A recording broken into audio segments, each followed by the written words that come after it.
ലോകത്തിലെ ഏറ്റവും വലിയ സൈനിക ശക്തിയെന്ന് അവകാശപ്പെടുന്ന അമേരിക്കയ്ക്കെതിരെയും മറ്റൊരു പ്രബല സൈനിക ശക്തിക്കെതിരെയും ഇറാൻ വിജയകരമായി പ്രതിരോധം തീർത്തു എന്ന് വിദേശകാര്യമന്ത്രി അബ്ബാസ് അരാഗ്ചി.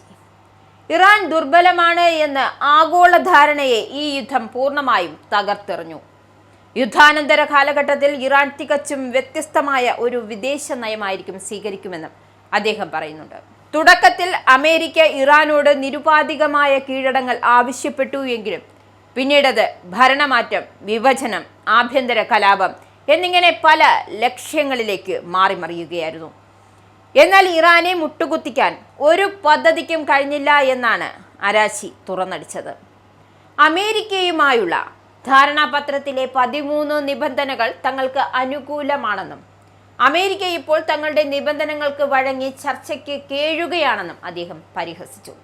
അതേസമയം വെടിനിർത്തൽ ചർച്ചകളെ അട്ടിമറിക്കാൻ സയനിസ്റ്റ് ഭരണകൂടമായ ഇസ്രയേൽ നിരന്തരം ശ്രമിക്കുന്നുണ്ട് എന്നും സമാധാനത്തിന് ഏറ്റവും വലിയ തടസ്സം അവരാണെന്നും അദ്ദേഹം പറയുന്നു. അതായത് ഇറാൻ ആരോപിക്കുന്നു. എന്നാൽ അമേരിക്ക തങ്ങളുടെ വാഗ്ദാനങ്ങൾ നിറവേറ്റാതെ ഹോർമോസ് കടലിടുക്ക് തുറന്നു നൽകാൻ തയ്യാറല്ല എന്ന ഇറാൻ മുൻനിര ചർച്ചക്കാരൻ മുഹമ്മദ് ബാഗർ ഹാലിഫ് വ്യക്തമാക്കുകയാണ്. അമേരിക്കൻ സഖ്യസേന ഏർപ്പെടുത്തിയ നാവിക ഉപരോധം നീക്കുന്നതടക്കമുള്ള ഇറാൻ മുന്നോട്ടുവെച്ച ആവശ്യങ്ങൾ നടപ്പാക്കാതെ ഹോർമോസ് കടലിടുക്ക് തുറക്കില്ല എന്ന നിലപാടിൽ ഇറാൻ ഇപ്പോഴും ഉറച്ചു നിൽക്കുകയാണ്. ഇറാന്റെ മിലിറ്ററി കരുത്ത് തങ്ങളുടെ നയതന്ത്ര ചർച്ചകൾക്ക് കൂടുതൽ ശക്തി നൽകുന്നുണ്ട് എന്നും ഇനിയുള്ള ചർച്ചകൾ തങ്ങളുടെ നിബന്ധനകൾക്ക് അനുസരിച്ചായിരിക്കുമെന്നും ഹാലിഫ് ആവർത്തിക്കുന്നു.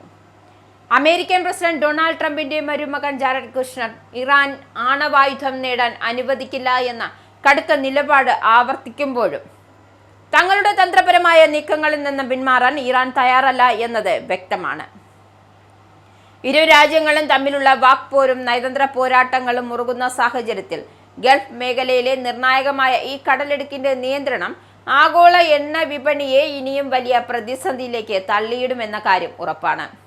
ഇറാനുമായി യാതൊരുവിധ ചർച്ചകളും ആശയവിനിമയങ്ങളും നടക്കുന്നില്ല എന്ന ട്രംപിന്റെ പുതിയ വെളിപ്പെടുത്തൽ ഹോർമോസ് കടലിടുക്ക് ഇപ്പോൾ പൂർണ്ണമായും തുറന്നുകിടക്കുകയാണെന്നും അവിടെ സ്ഥാപിച്ചിരുന്ന മൈനുകൾ മുഴുവൻ നീക്കം ചെയ്യുകയോ നിർവീര്യമാക്കുകയോ ചെയ്തിട്ടുണ്ട് എന്നും ട്രംപ് തന്റെ സ്വന്തം സോഷ്യൽ മീഡിയ പ്ലാറ്റ്ഫോമായ ട്രൂത്ത് വഴി അവകാശപ്പെടുകയാണ്. നാവിക ഉപരോധം പൂർണ്ണതോതിൽ തുടരുന്നുണ്ട് എന്ന് വ്യക്തമാക്കിയ അദ്ദേഹം ഇറാനുമായി അത്തരമൊരു ചർച്ചയും നിശ്ചയിച്ചിട്ടില്ല എന്ന് കൂട്ടിച്ചേർത്തു. എന്നാൽ ഇതിന് വിരുദ്ധമായി ഇരു രാജ്യങ്ങളും തമ്മിൽ ചർച്ചകൾ നടക്കുന്നുണ്ട് എന്നും ട്രംപിന്റെ അനുയായിയായ ജാരഡ് കുഷ്നർ നേരത്തെ തന്നെ വ്യക്തമാക്കിയിരുന്നു. കരാറിലെത്താൻ ഇറാൻ ആഗ്രഹിക്കുന്നുണ്ട് എങ്കിലും അമേരിക്ക മുന്നോട്ട് വയ്ക്കുന്ന കടുത്ത നിബന്ധനകൾ അംഗീകരിക്കാൻ അവർ തയ്യാറാകുന്നില്ല എന്നും ഇറാനെ ഒരു കാരണവശാലും ആണവായുധം നിർമ്മിക്കാൻ അനുവദിക്കില്ല എന്നാണ് കുഷ്നർ വ്യക്തമാക്കിയത്.